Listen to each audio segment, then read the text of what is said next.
화려한 조명 아래 수만 명의 환호 속에 서 있는 한 가족이 있습니다. 지상에 강림한 살아있는 신, 그리고 그가 이룬 참가정. 통일교 문선명 총재 일가는 자신들을 인류 구원의 표상이자 죄 없는 완벽한 혈통이라 선전했습니다. 그들의 사진은 신도들의 안방 가장 높은 곳에 걸렸고 그들은 동경을 넘어 숭배의 대상이었습니다. 하지만 그 성스러운 성벽 너머 가장 깊은 곳에는 그 누구도 상상하지 못한 짙은 어둠이 도사리고 있었습니다. 오늘 우리는 그 어둠 속에서 14년이라는 세월을 제물로 바쳐야 했던 한 여인, 홍난숙 씨의 처절했던 기억을 따라가 보려 합니다. 그녀가 목숨을 걸고 세상 밖으로 가지고 나온 진실은 과연 무엇이었을까요?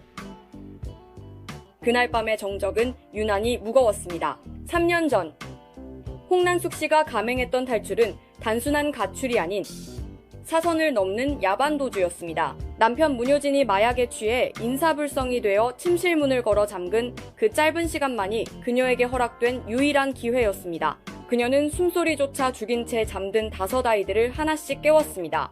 행여나 아이들이 울음이라도 터뜨릴까봐 두꺼운 담요로 아이들을 꽁꽁 감싸 안고 떨리는 손으로 미니밴 뒷좌석에 태웠습니다. 영문도 모른 채 차에 오른 아이들은 아무런 질문도 하지 않았습니다. 어린아이들조차 본능적으로 직감하고 있었던 것입니다. 지금 이 순간 소리를 내면 다시는 돌이킬 수 없는 끔찍한 폭력이 시작될 것이라는 사실을 말입니다. 운전석에 앉아 시동을 걸기 직전 그녀는 백미러를 통해 자신이 살았던 거대 저택을 마지막으로 바라보았습니다.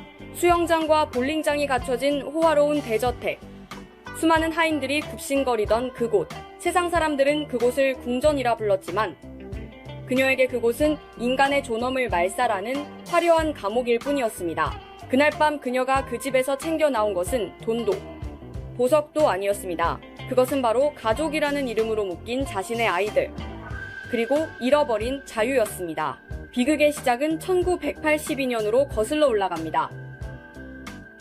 당시 15살이었던 홍난숙은 독실한 통일교 집안에서 자란 순수한 소녀였습니다. 그녀에게 문선명 총재는 재림예수였고 그의 가족은 죄의 흔적이 없는 무결점의 존재들이었습니다. 그렇기에 문선명의 장남, 19살 문효진의 아내로 간택되었을 때 그녀는 그것이 가문의 무한한 영광이자 신의 축복이라 믿어 의심치 않았습니다. 자신이 참가정의 일원이 되어 인류 구원 역사에 동참한다는 벅찬 감동마저 느꼈습니다. 하지만 그 환상이 깨지는 데는 그리 오랜 시간이 걸리지 않았습니다. 결혼 직후 마주한 남편 문효진의 실체는 충격 그 자체였습니다. 그는 신의 아들이 아니라 욕망과 중독에 찌든 타락한 영혼이었습니다. 교리상 엄격히 금지된 술과 담배는 일상이었고 그는 불법 약물에 깊이 중독되어 있었습니다. 밤마다 약에 취해 괴성을 지르고 폭력을 휘두르는 남편 앞에서 15살 소녀가 품었던 성스러운 꿈은 산산조각이 났습니다. 더욱 절망적인 것은 시부모인 문선명과 한 학자의 태도였습니다. 그들은 아들의 심각한 중독과 비행을 이미 알고 있었습니다. 하지만 그들은 아들을 치료하거나 바로잡으려 하지 않았습니다.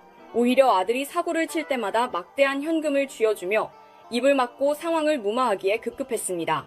아들이 돈을 요구하면 그날의 기분에 따라 수천만 원에 달하는 거액을 망설임 없이 내주었습니다. 도대체 그 엄청난 현금은 어디서 솟아난 것일까요? 그것은 바로 바다 건너 일본의 신도들이 바친 피 묻은 돈이었습니다. 자신의 전 재산을 팔고 빚까지 내어가며 조상의 죄를 씻어야 한다는 말에 속아 바친 가난한 신도들의 헌금.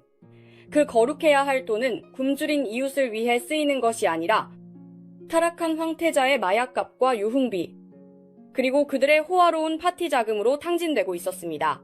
이것은 단순한 도덕적 해이를 넘어 종교라는 가면을 쓴 거대 사기극이자 횡령이었습니다. 가정 내 폭력은 날이 갈수록 잔혹해졌습니다. 사진 속에서 인자하게 웃던 문효진의 얼굴은 약 기운이 돌면 악마처럼 일그러졌습니다. 그는 임신 7개월의 만삭인 아내에게조차 주먹을 휘두르는 것을 서슴지 않았습니다. 태아를 보호하기 위해 웅크린 채 배를 감싸쥐고 맞아야 했던 그 밤, 홍난숙 씨는 뼈저리게 깨달았습니다.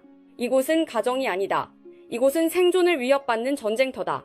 지푸라기라도 잡는 심정으로 그녀는 시아버지 문선명을 찾아가 울며 매달렸습니다.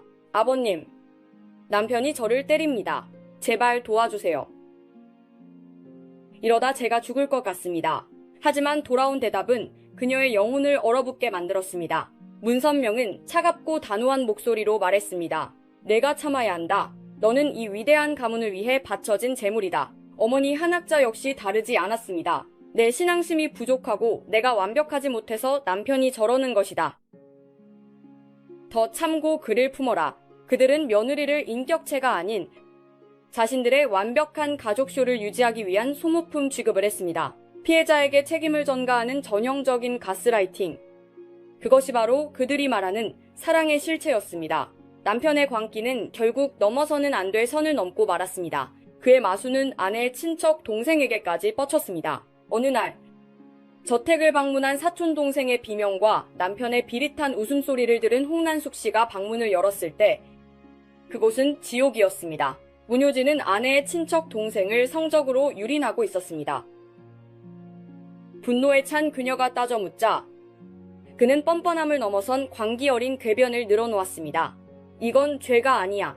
내가 이 아이에게 메시아 가문의 피를 나눠주는 성스러운 예식이다. 너희 가문을 축복해주는 거야. 종교적 권위를 이용해 성범죄마저 축복으로 포장하는 그 역겨운 모습 앞에서 그녀는 자신이 믿어온 모든 세계가 무너져 내림을 느꼈습니다. 더욱이 살아있는 신이라던 문선명조차 혼의 관계를 맺고 사생활을 두었다는 사실을 알게 되었을 때 그녀의 마지막 인내심은 끊어졌습니다.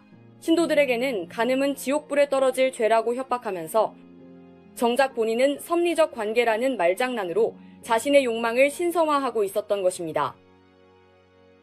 참가정이라는 성전은 거짓과 위선, 탐욕으로 쌓아올린 모래성에 불과했습니다. 그녀는 결심했습니다. 내 아이들에게 이 썩은 거짓을 물려줄 수는 없다고. 1998년 9월 미국 CBS의 간판 프로그램 60분에 출연한 홍난숙 씨는 전 세계를 향해 입을 열었습니다. 철저히 베일에 가려져 있던 통일교 로열 패밀리의 추악한 민낯이 그녀의 입을 통해 낱낱이 공개됐습니다. 이 폭로는 단순한 가십거리가 아니었습니다. 거대 종교 조직의 도덕적 기반을 뿌리째 뒤흔든 핵폭탄이었습니다. 특히 통일교의 자금줄이었던 일본 사회는 큰 충격에 빠졌습니다. 조직은 즉각 반격에 나섰습니다. 그녀는 돈을 노린 꽃뱀이다. 산후 우울증으로 미쳐서 헛소리를 한다며 온갖 흑색 선전으로 그녀를 매도했습니다. 하지만 그녀는 흔들리지 않았습니다. 그녀가 원한 것은 돈이 아니었기 때문입니다. 그녀는 이렇게 말했습니다. 아이들에게 거짓된 부유함을 물려주느니 가난하더라도 진실된 자유를 물려주고 싶었습니다. 화려한 성전의 노예로 사느니 굶주리더라도 자유로운 인간으로 살겠습니다. 수영장도 운전기사도 하인도 없는 미국의 어느 작은 집. 홍난숙 씨와 아이들은 그곳에서 비로소 평범한 아침을 맞이할 수 있었습니다. 화려함은 사라졌지만 그 빈자리는 대저택에는 결코 없었던 마음의 평화와 안전으로 채워졌습니다.